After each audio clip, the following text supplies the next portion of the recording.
ब्रह्माणी ने ब्रह्मदेव से मांगा, लक्ष्मी जी ने भगवान विष्णु से मांगा, पार्वती जी ने भगवान शिव से मांगा कि ऐसा वर दे दीजिए जिस वर से एक ही व्रत करने से संपूर्ण फल की प्राप्ति हो जाए, संपूर्ण फल मिल जाए। ऐसा एक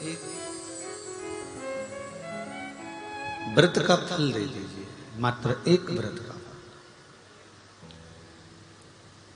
अब देखिए, हरियाली तीज करने वाली माताएं थोड़ा ध्यान से सुनना।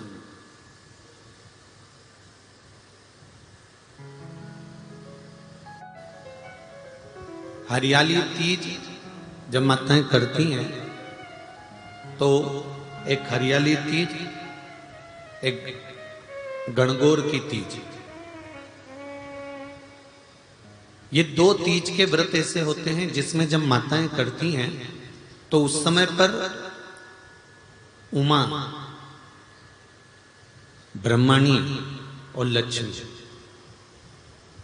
इन तीनों की आराधना का फल उसको केवल एक व्रत से प्राप्त हो जाता।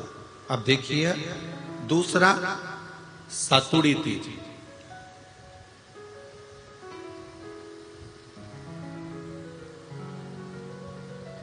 इसमें उमा और महेश्वर, उमा और महेश,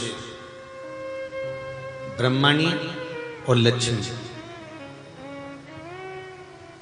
इन चार के व्रत तप का फल एक साथ सातुड़ी तीज के दिन प्राप्त हो जाता। अब एक आती है हरतालिका तीज। आप लोग करते हो हरतालिका? यहाँ लोग करते कि नहीं करते? करते हैं यहाँ पे हरतालिका? कौन कौन करता है? जरा हाथ उठाओ तो जरा। अरे सभी करते हो, रखो रखो, बहुत बढ़िया, बहुत अच्छी बात। एक आती है हरतालिका तीज। इस तीज का व्रत माता पार्वती बेलवृक्ष के आनंद के साथ में फुलेरा बनाकर करती है, और जिसमें इस हरतालिका में माता पार्वती जी के जितने जन्म पहले हुए हैं, माता पार्वती का जन्म तो 52वें नंबर का, 52 नंबर पे माता पार्वती का जन्म है। इससे पहले तो माता के 51 जन्म पहले हो चुके, 51 जन्म माता पार्वती का पहले हो चुके। तो वो जितने जन्म माता पार्वती पूर्व में ले चुकी हैं, ब्रह्माणी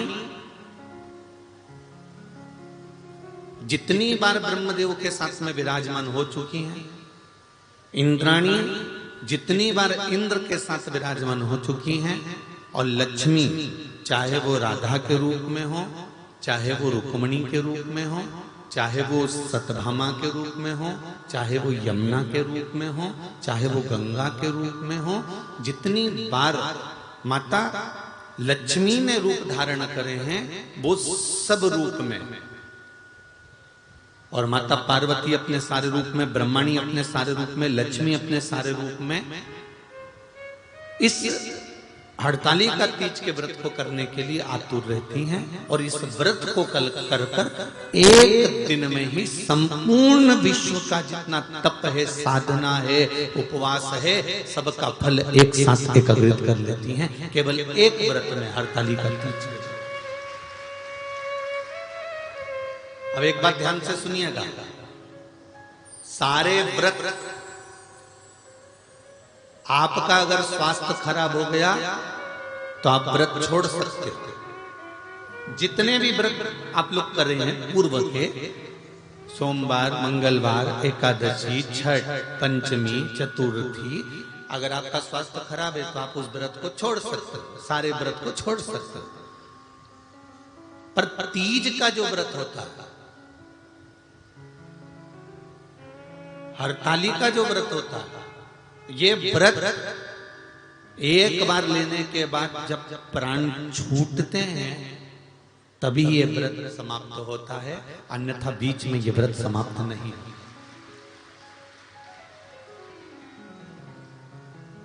ये व्रत समाप्त होता ही नहीं।